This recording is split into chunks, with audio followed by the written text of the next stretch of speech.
Baby biara obehunu program no na omo atworo opportunity. Wow. Opportunity. Obi teme na pay teme ebuhua na yawo watomo no ebia na no manko ye teme is an opportunity for you. Ebia na wuti baby oye adwuma enoma apaska na so nyame de wabu awura ho is an opportunity for you. Na momu se enshira na bedede empagya ne beba. It principally depends on how you demonstrate your gratitude. Se obe to me adanyame ase urade meda wase pa se wodi me bowura baby say ya ha ene urade nyankopon to me be kasa efese nyame to me ba enipa omo eye gratitude so urade shire nipa omo ye gratitude omo munya bebre ema nokro ebuso tise anapay ni ade bia wo ye na domo no sa nipa no ofre o send message show some kind of attitude or gratitude. Gratitude talks about being appreciative for what God has done or for what people has done for you. Eba me say ma send nipa no o ma bebre send nipa no o bribi kura na odi asia okopeja na odi amount. So gratitude determines your attitude. If you can show gratitude to the little that God has given to you, ya made the foforo be kan. Se kakrama nyankopon de amawo no empo se eye kiosk mu na woda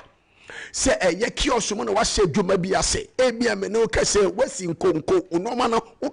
udi adwuma no udi woton ade no e wo table so.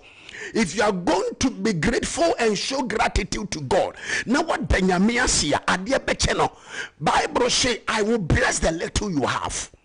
Na enshira no so ebeba na kire se ketwa na anya mede ma wenura no wani aso enti no se ekoba ne sha na afi no wabie kwan e dia manyankopon obegina so na enne no wa ma ketwa no aye kese enti unim mame attitude gratitude ayengina so anya megina so pagya nipa gratitude a foundation and it is an altar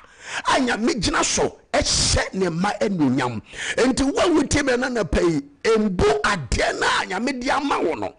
abonfia ento ntwene nkase na di ensuni efise obrempon biara sese no eya na enunyam se nim ebia na metu wanya boyfriend bi ene no ebia chese ontumi nkomba se nya wo pe no bi ya botre. Be grateful and show good attitude and be gratitude. Let me say, once you are grateful, Ewurade Nyankopon ebe pejao. Na obeya okese. Ma me fa asem no embra ewieye. Bible say na Ewurade say Yesu edanyame ase. O peja nyame ehye Nyankopon enunyam empo ewo bra na enomemu enye. Mame, don't only show gratitude to people that when things are okay. Don't only pretend. See, don't be calling people when things are okay. Bra and no more yet. Nipa. A bra no mamu enye okay no. Just be nice. Na a radio or shakumemo no. Or be shawakumemu no why day. We shall. And then a pay a radin yanko pon shroud. A radim pejao. Ketuano. I will do no creno. Ewurade Nyankopon hyira so na onfa favor ento wabrabo so wa wo yare a wotie me Ewurade fa ne senka wo wa wo so wa prepare wo wo kokoro ma na pai Ewurade ndi wanimu kan na tie ni be grateful and be appreciative with the little that God has given to you obehyira so na obemo abrabo no ayenhyira ewo Yesu demo amen. Amen. Reverend Akumani Junior. So onye junior sa o say dey be ameka no. Onye junior sa go so ya why set one na ja mimie mu ma wo. Na ye na Reverend ase why ade pa an why ade ye ensure na no pay. Onye okese pa. Yeah, so wa buy nsra ba mu a. Eje wa boa me de aseda segment no. Ashishe so ewo mass 89.7 FM max morning dew so enti Reverend yesi Nyankopon hia papa ye da wasen so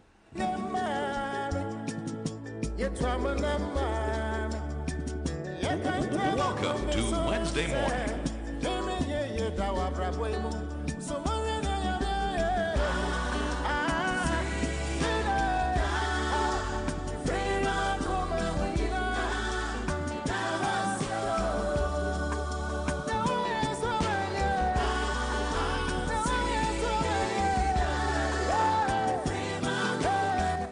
Abusia Max 89.7 FM Max Morning Dew no asoguso a wutie ne wo Max. Ai, we de radio so ne dɔɔso pa. Ti sɛ de wakɔ dwuma akɔtɔ tomatoes. Wɔn mo dɔɔso wɔ hɔ no mo. Enso wotimi de wodie ne to ha na sɛ woni edi kaso bomu a kɔpem tama ye firi ha. Ne yɛ se Nyankopɔn enhyia papa. Ene no asa akosua ho mfa no kora. Akosua na te.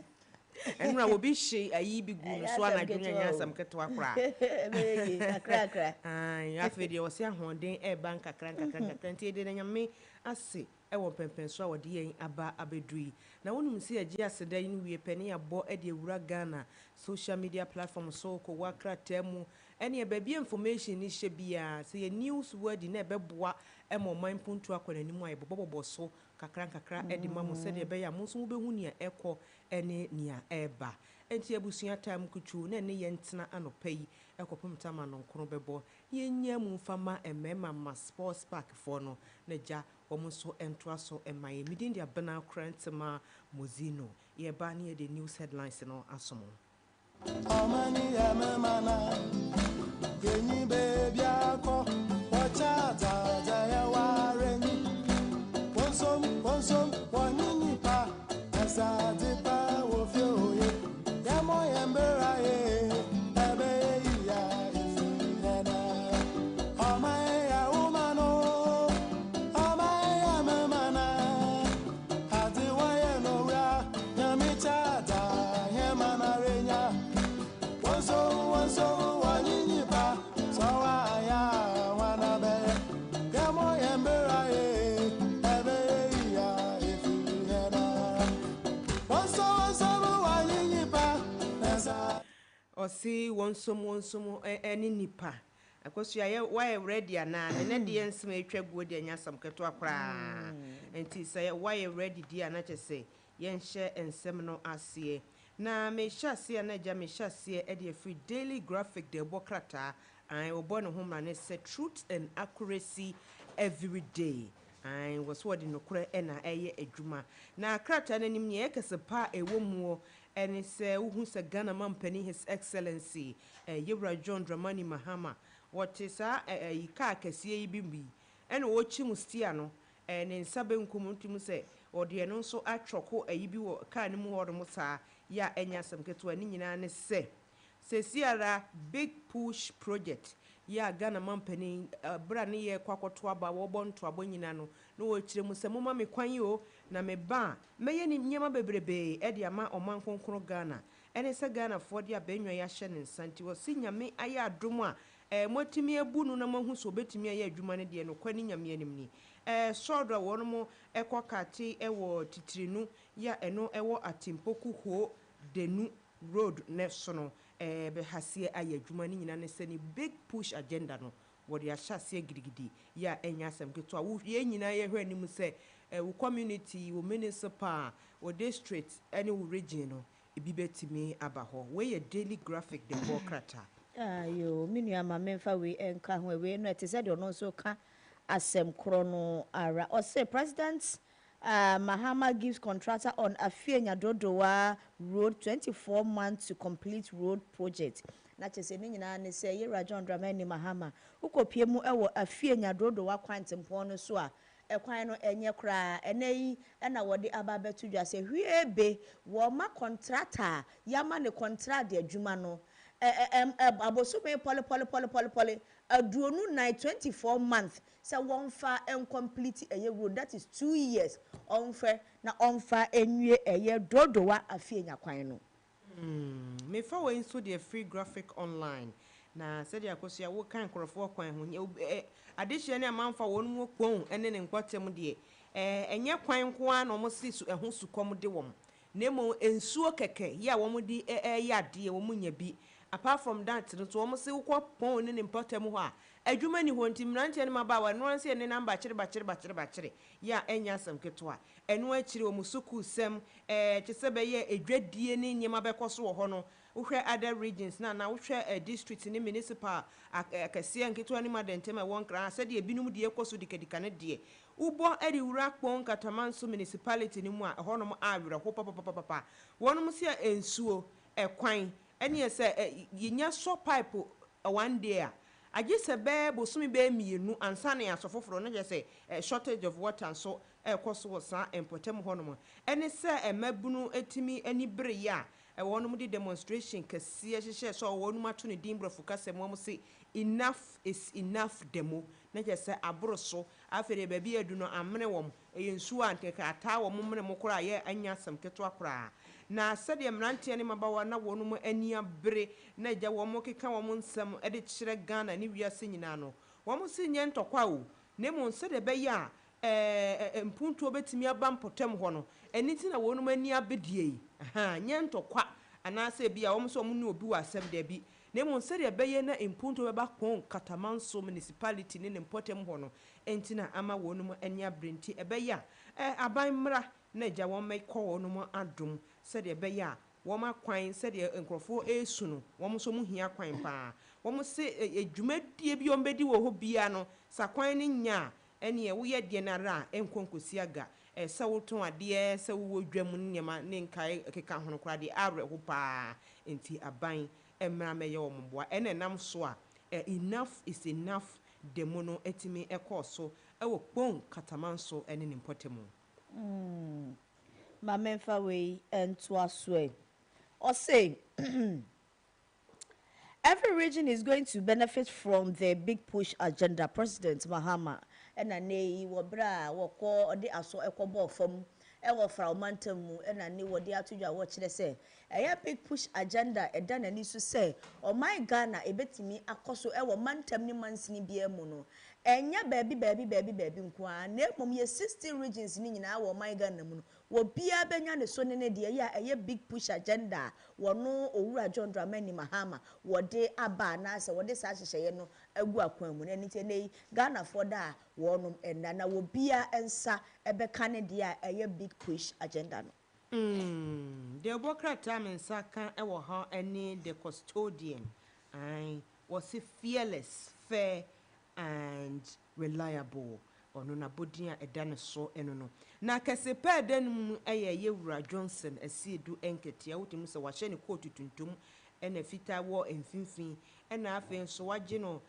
orange bow tie ya enya samketo akra na wase asiedu enketia starts NDC 2028 presidential bid na kyese Yewura Johnson asiedu enketia se wogire mu se chairman ediama akatawia manyuko no waye ready pa say ye na ra 2028 ye die animu yi say Ghana mampani his excellency Yewura John Dramani Mahama wo se nya ade a wo kɔ biem enti se won kɔ biem de na je say akwanya kase pa aba beda hɔ no ma enye asamketo ye custodian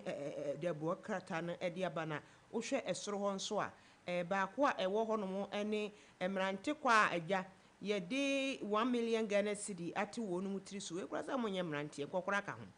owura Mohammed Afsal wono hwe nanim onye Ghana ni tiri ho ne ayi e wo ho onye Ghana ni kura ena owura Abdul Karim ana afa Mohammed Rafiq ene ba ko ka ho Sadiq Abubakar gold board for hwehwe wono mo tese sika omde atoso mimpo minim se 1 million pe sana 4 million Ghana cedi akoso ya woni ba bia mrantie hwehwe and to go board for him cause omo ye gold smuggling bi e wo man mo ye kwa ye gold wa ye tu ha yi tie ye nsuo ne ye nsase na kakra ye nsa aka na mo so mo fa kwan pa so emfa ntu kwan na mo de ne nam contrast enti no gold board for ye wura asamegya mfi eda no wo de akwakoto mpanifo no ma ye di 4 million Ghana cedi atwo wo no mo so se nhu wo mo a bomodiana be chiro won ma chiri kwan fa sika na ma no kwase ne ma memfa free gold board why or say gold board was not only set up to sell or buy gold but to fight against illegal gold smuggling. CEO Sami Jemfi I am meeting with the same gold board was not only set up to sell or buy gold but to fight against illegal gold smuggling. Na chese ti said ye abna wo kan no was say eye adwuma eye gold board a wono Sami Jemfi no woda no ya gold hu adwadie na wa mu di no was aban no anya sa adwuma die se wo de beton eye fama gudi ana yesika kokko nko awo se ye to ne ye ton no da bi na mmom wɔde saa dwumadie yɛ adwumakuo yi baaga na besi hɔ sɛ ɛbɛko atia nkurɔfoɔ a mofa kuntu na se kwan bɔne nso ahwie ɔman mu gold sika kɔkɔɔ ɛde kɔ amanɔne anaa ɔman foforɔ so ɛkɔtɔn enti ɛnɛ yi wɔde nsɛm yi ɛto dwa wɔkyerɛ sɛ ɛba no gold board a wɔda no ne deɛ ɛnyɛ ba yɛn sɛ ɔko a na mmom sɛ ɔmo bɛko atia amanfoɔ a wɔn fa kwan bɔne nso kuntu na se ɛde gold ɛkɔ ɔman foforɔ mu ɛkɔtɔn. Na abusua me fa wei ɛde free 1957 one more news no na just obowra online na se Facebook dia ɛde hɔ de dwa ya Dr. Educhum aka ne kwa no wogyina mu se ehoma suasoafo wo abandada no mu na wɔse wɔ de baba to dwa se ɛsɛ yɛden a 2028 ɛbɛkɔ akɔto aba akɔyiyi party no mo de head for no meba ne mo amutibe yeye agya yetimi twusumu ana agya mɔkɔ akɔgyina akono ɛno mu no wɔkyerɛ mu se wɔno de no kure ne nyame anim ni se nyame yɛ nadom na se MPP wɔso go kwamenyofoɔ no etimi ekotwusu no ekofa ne se wɔno na wɔn konkodi party n'anim a 6 months medical checkup invitation for every Ghanaians and to curb untimely death kyese nyame yɛ nadom na se wo wi ni dia Ghana ni se wo peo se wo mpeo abosumi nsia bia by force checkup akoso ya kokɔ hwɛ wodiem na agya hwɛ de kodi house se de be ya owu a ensese wu ewa bra wo bre nsoye no entimi emmemu na je se doctor oseyaw adutwum ena agya wode ne promises ahase etutututu dwa ya enya sam keto akra Ayara so 6 months bia ntem wo ye Ghana ni nkwa ma mefa we to also say government to reinstate workers whose appointments were revoked post December 7th 2024 Felix Kwachi Fosu, Minister for Government Communication na chese ni nyina ne se oswafo a wo hwe nkitahudie nsem so eba aban no ene oman no entamu a owura Felix Kwachi Fosu ena ne wodi we atodwa wo kire se eye enipa a ye terminate wo appointment ana nipa ye yi won efiri office wobra ye to abawie ye mfimpinu ene aduonu nan abato ne to wie ye no na chese December 7th no wosese ya ba na ye hyehye se wo sa be fa saafo nyina na ebomnya saafo nyina keke wo bi a wo se no wo fata ne dibre ena sese aban no ede hyehye ye egu akwan mu a ye sa be fa saafo nyina asade wonum akọ omo officer womu ekwakodi omunyuma na womu akọ womunyuma so ya ene wodi atudwa wo chese government to reinstate workers whose appointments were revoked post December 7th 2024 Felix Kwachi Ofosu na me fa we e free Ghana Web say President Mahama reviews plan to drill 2 new wells by 2026 na ye kasa kwakotu ebura nye ebura ibia eya ye tutu fie twetwe mu nso de bi na enrada ena chese the African Oil Week Summit ekoso ya enya samketoa ehwo na Ghana Company His Excellency Yera John Dramani Mahama kopie asie ya no wo chirim se Ghana National Petroleum Corporation ene ne panimfo ene nyumaku a wonum kam ho ne omudi dwuma no e de abeto dwa se enche kora wonum ba bebetu ayi amra kase ya etimi boa yen na yetimi enya fanwo ede eboa mo man puntu okora ni mane hwie be was 3rd quarter of 2026 ebe kona wie ye de na chese yenya amra kase na se burabura ya ye bomodin afaso etwetwe woyire eboa ma oman puntu okora ni na chese Ghana nso ensa betimi akabi na wabra wokasa na no wo kire mu se no kwasem se ukoyen offshore any onshore basins na ekamye ye se wonu mu tututu sa amuna ne burabura kakakai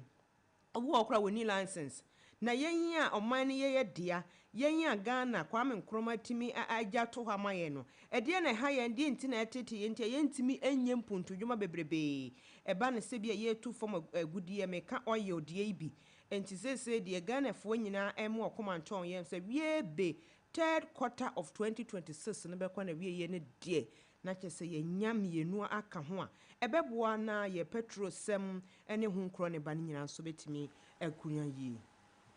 Mame fa we enso aso say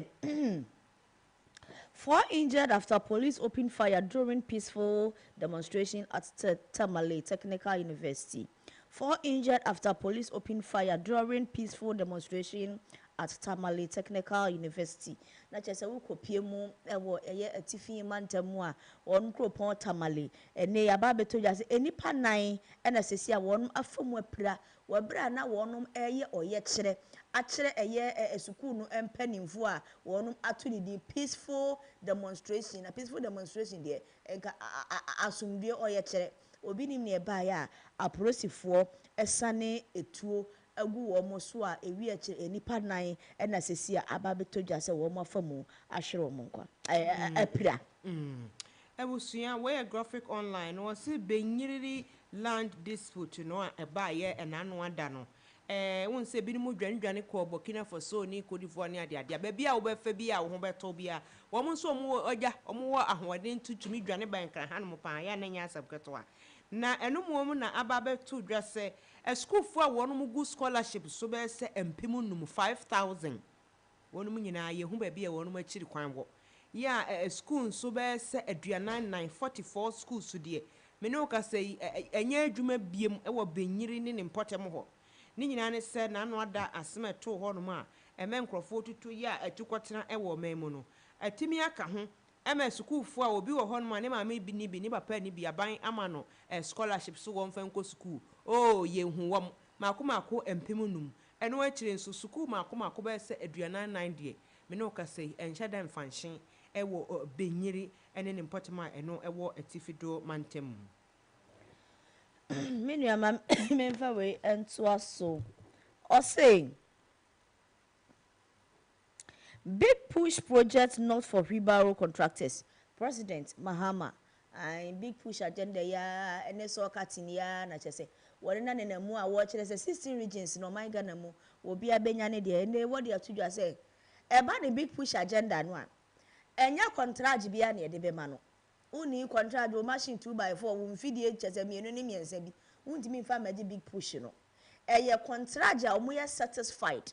omo ye trusted na wo mu dimu na sa big push agenda no ana big push project no ye de be ma wo mo nti se wo obi a wo ye contract ni ana ye contractor ya wo ye kwan ana bibisa umfidie enduru standard a enya de se wo nsa beka bi eni nti bo modin ana fa to utirim ya ene wodi atudwa wo kire se big push not project not for wheelbarrow contractors. President John Dramani Mahama. Abusia me sign atwa ensem no so na we de Zimbabwe mamu ne makwakọ pii mu pan ya enya sem ketoa na ababa to dwa sem rante kwa mienu ai aban ensa kan mo kese ya sentence wo mo nkwada prison Enya Zambia mom. Zambia kwasem amenu ka se de wo wan kwa ya bayisem na ka Ghana hanso de se abayisem de yanchi o eme se wo no ho de o mo mra ni mu odin eme se wo no ho de emra na e wo ho no ebo adwuma dikadika a Ghana higher se ne obi ye baifu a wontimi nchini corporate station anya ne Zambia ho de yanya achimrantie mienu a wo mo ye o madwen se witchcraft adwuma na wo mo ye no wo mo de ko president Hakainde Hichilema wo mo de ko no so wo wura Leonard Fifri ene Mozambican Justin Mululesu wo mo mienu nyinara no bayie hu dwuma a wonu mu di no wo ma enye obi aso amfa nkwa ade anwanwansem ni se Zambia mampani ena wonu mu ede akono so ntie no we de abansa ka wo ai a chese wonu mu akotwere kukumu a omo bo investigation nyasam kajwa koso ya bayie nso ya chinko police station die ai anye Osi bayie chinko police station Zambia die abansa ka wo ma enye asam keto akora wait say yes omo ya bayisem say de baya e betimi ayi mampani na firi ho na ade a ebeko ati a o man ne de say ne de da asebo a aban no enu ebedi o so ya na bayisem de okoyo investigation anadwuna wonu mutu anawunso wakwakwekwe mu wu asem da wu asem da mame anyway mame to aso o say government to publish full list of 25,000 scholarship beneficiaries. Samuel Okujeto Ablakwa, Minister of Foreign Affairs, na kyese yewura Samuel Okudzeto Ablakwa wono ene hwe eye amanone ho ensem ne nkitahundie ho ensem so enei wode atodwa wo kire se aban no ede ba betudwa scholarship anasa abodi na sukuufu anya mako 2500 scholarship ya enei wo kire se enche aban ne de safo na wonum atimi a benefit from scholarship ni nyina edin ebetudwa wode ensem nyina atudwa Metwa ensem no so na ja or say railway workers threatening to strike on September 30th over 12 months of unpaid wages. Na just say nyina nim say keteke adwumadi a ekoso o man mu no said ye ye wa polisifoɔ a doctorfoɔ ni wo ha railway workers no so no e de baba tudwa ya wonu mo kire mu say no kwasem wo matimi aye adwuma ba se bosome no edumienu na just afimu anesa enso akatua ebetimi eba na nkaje won yare wo adwuma ni mum de bia tototo wonu mu nuno won so ane nkrofo akwanyanyam ani ade no ma hospital sika ni ade no ni nyina ahrabasa ya enya asem keto wonu mu hwe anim se nyankopon eyadom a September bosome da etoso aduasa wafempemienu ni edonunum yi mu no se aban anye bibia amfa ho a na je se ene je se strike ya na ene wo se wonu mu ekọ said be yam so metimi anya adusumdwe na enkonkoba se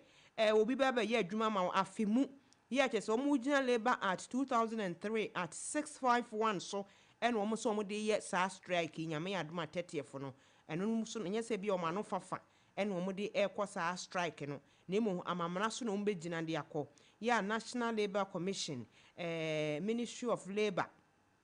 Job and Employment, Ghana Rail Development Authority, Trade Union Congress, Parliament Select Committee on Transport. Womudi sanse mu nyina egu manimu nti wa muti mu di nyina no. Muntie na muntie ne ye empanifo ministries ahodro no. Muntie na muntie ne ye se nyame ya adom na se wo ma ante hwe. Wo ma ante hwe di a na che se 30th Railway Workers Association wo mo man mu. Wonum ba be ko strike pa. Wom so madwuma no mo ye no ebi fa tema, ebi fa Kumase, ene etakorade takwa ene ne important mu sa area ho no nyina nya de ombe ye adwuma wo mo bo afu wo mo hia o maketua abosome makomako edumienu afimu ani ye ntua o kada nti eja wo mbe ko strike okwasem ediyo mini amamenfa we entuaso we say NACOC arrest British national to Ghana at Kia with 38 kg of suspected cannabis hidden in luggage. Na chese ni nyina ne say asoyi a ehwe edi enubone ho nsem ho asem eso na chese wonum ehwe enubone ho nsem na Court Control Commission na make wonum ho asemi na yachi enipa miensa bia wonum esusu say enubone ya eye cannabis wonum edi a shekia mu a chese ewe 38 kg a wonum edi pe baabi afa no se nipa miense baako British ni ai abrochire ni ton na ofiri ba wo man Ghana mu na mienu enso so eye ya nkasa ya mamu nipa na chese wo man Ghana mienu efiri wo man Ghana na baako efiri British ya enei ya chi wo mu a ye de sobo ebo mu se eniema egu bag mu no na Court Control Commission susu se eye enubone a enedie aban ensa aka wo aban sa kan ne obeko wunko aban sa kan na media was say Auditor General recover 10 million Ghana cedi on earned salary na che say CID ni Auditor General aka wonu mu hambo mu a wo mu ye validations bi wo wonu mu enkrate mu a be wi akire no Yewra Johnson akuamwa esiedu ya wo ye Auditor General etimi asensen krata ase da di fefe se Ghana fo binom a won wagi aketua ene esika no emuodu pa 10 million Ghana cedis wokeka wonum bom anya se bia nipa baako ni wo mo hwehwe wo krata mu wo magi sa sika ya wo ma anya ho adwuma sika na kwakodi wo mbotom na so nyaade a wonum aye ho adwuma ene se aban ni mpanifo ede niam agu akwan mu a me ne ukasa idie esika na edroso kakra ma odie wo mo hwe anim sekeja ebetimi akwakodu ebia 150 million 150 million Ghana cedi enso ene idie ni omonsa kakra no ɛyɛ 10 million Ghana cedi sen kakra ni aka bia nso no woni pa akoro wonya adwuma na sa wo se wa yɛ adwuma gye akatua ehwehwemu ni duru so a sɛ ne waba betua sika no ya enya sem ketwa no mo so mo yɛ ne breakdown na won mo yɛ adwuma ministry sika ho a department fo nso ka ho agency fo nso ka ho ye ka ne metropolitan fo no any municipal district assembly fo nso ebinom ka ho a wo mo nya adwuma nso yɛtuatua wonum ka sika twitwiri die bebrebe ɛne sempanifo de nneɛma agu akwa mu a yɛhwɛ anim sen kakra sika no yɛnsa bɛgye na yɛnsa bɛka na yɛde abɔ wɔ man no ho bra wonsa bɛgye wonsa bɛka akosia just arentina wonya adwuma wɔse yɛtua ka wani gye ghost names in the companies ahodoɔ no a ɛwɔ wɔn mo hyɛ ase sɛ ɔmo ti ghost names ɛnyɛ ne ɛdi asɛm koraa ni Mama family me nka ho na kyerɛ sɛ e tam no kura no aka 2 minutes back na me media no say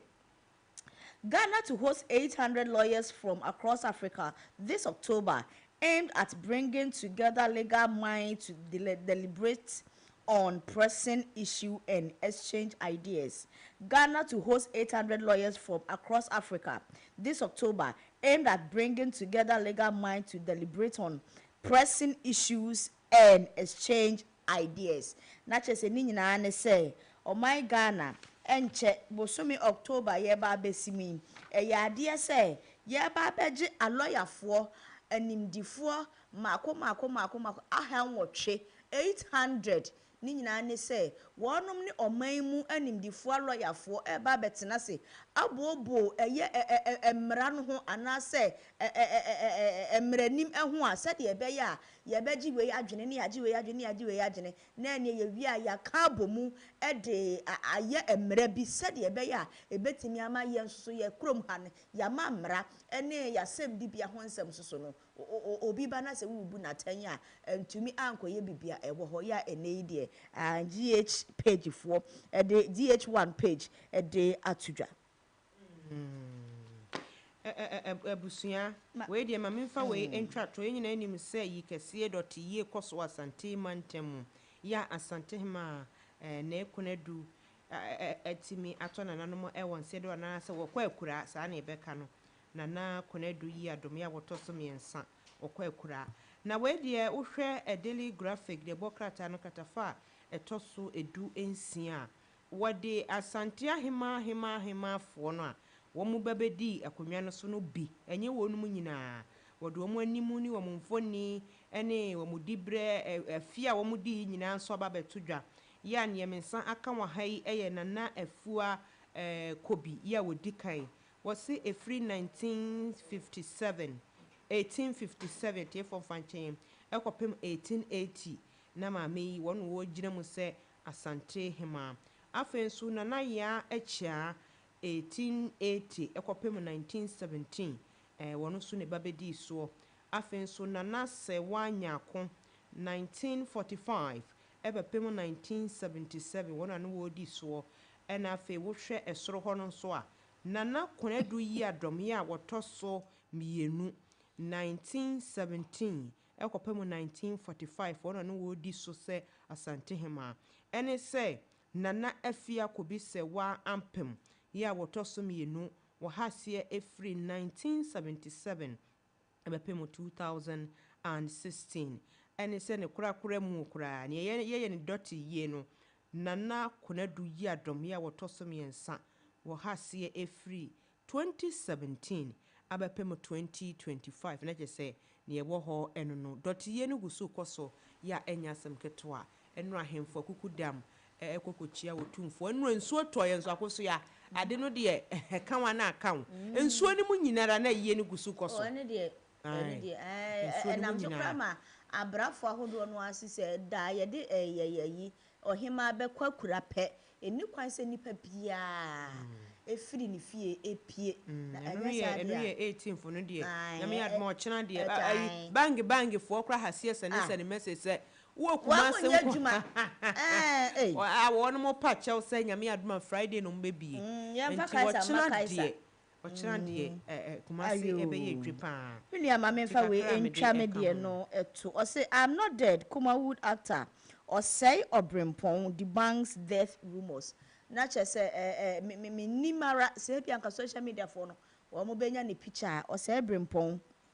And then what they are to do afiti last week no more baby. And I just say wonam social media so any TikTok, Facebook, IG che say na baby asa abrante ye wu. Eh, what we saying? Chese akwa masesi ono ankasa kura hu ni poster chese social media fo akunu a wa bra ono ankasa wonim se wawuo ene wa babonti abeka se Ghana fo monya nsa mo ano ha mododo mo de mo ano ekasa obi awu pe na chese nipa no mo ya amanako mi nwui meti ase mi di nkyene edi mako ene ntini mo amoka mo mfo nyini edena mo ayi so se mawu no sansem no moti a anamuhu amumu isanse meti ase a me hu odene ya mekoba eye yie pa ya eneyi wodi ensemi nyina ato Ghana fo anim a se ono de ewuo pa efre na wuo wonwuye na wonya nsoso enwuye ani ayi kan meti ase yo me nwuye onyame na dum ntimi nwuye ayi wo maame ayi o ti se wo ba pa ka me ba be bodin dada no so wa da woroma mo mfa nchame Wabapa Christy was cemetery na mi nwuye wonyame adom ntino mi nwuye Obremponzi wo nwuye Ghana for mo pesa dodo bo nse ye de ya no ene ya bo wutosia me nwuye me ntiye kura matini pa be nan nu Ghana for do mo no wo mo ne say wonum kan anya se mi na me ka do at last me di bo se wo ko one day na atia to last minute you want say wo ko ye man pani dada JJ Rollins papa yansa na obekọ ne nkrechi ye bo na ready ya me gada ejejeri pa di wonum didi ejejeri na je say enya di papa yewu ewi akire papa yewu